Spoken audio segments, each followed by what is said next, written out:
I just love the trees in Kachele, here in Zambia. And many times when it's tough, I would come and sit around these trees, these majestic trees, resilient, symbols of hope. And I would watch them. And I would wonder, how can they be so constant, so beautiful, so ongoing? You look at the grass around them and it withers. You look at the flowers and yes, for a short while they are beautiful, but then they're gone.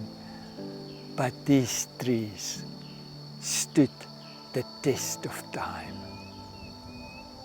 And then when I look at them, I'm very aware that there are parts of this tree that I can't see.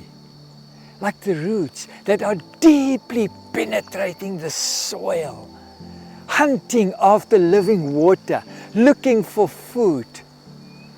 And then it will bring it up and the bark would protect this precious cargo on its way into the branches and eventually to reach the tip of the branches, that life-giving, beautiful green leaves. Jesus in John 15 spoke about the vine and the branches and how interdependent they are. And then he gave a stern warning. He said, no branch can bear fruit on its own. I love David and his Psalms. And in Psalm 40 verse 1 and 2, David spoke these beautiful words. I waited patiently on the Lord. Then he turned to me and he heard my cry.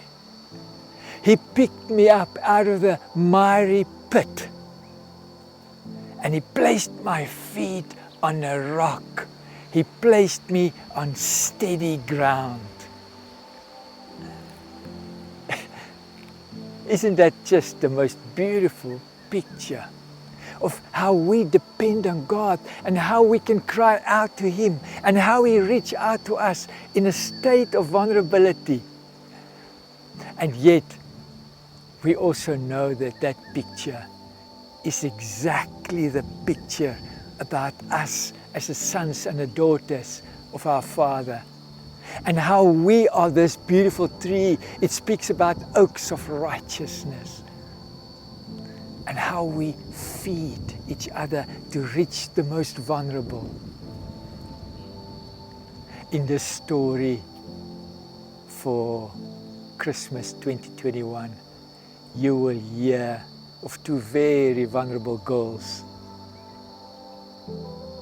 and their plight and how their grandmother Belita tried to care for them, and how an ordinary follower of Jesus in a village, Teresa, saw them and gave a helping hand and reached out. A story of hope, a story of working together to bring life and water and food to the most vulnerable. You and I are part of that tree. We are part of that story. And as we watch the story unfold of Exilda and Mary, we will see ourselves in that story. And we will say, He picked me up out of the miry clay. And now I can reach out and bring hope to others. That's what you and I are, oaks of righteousness.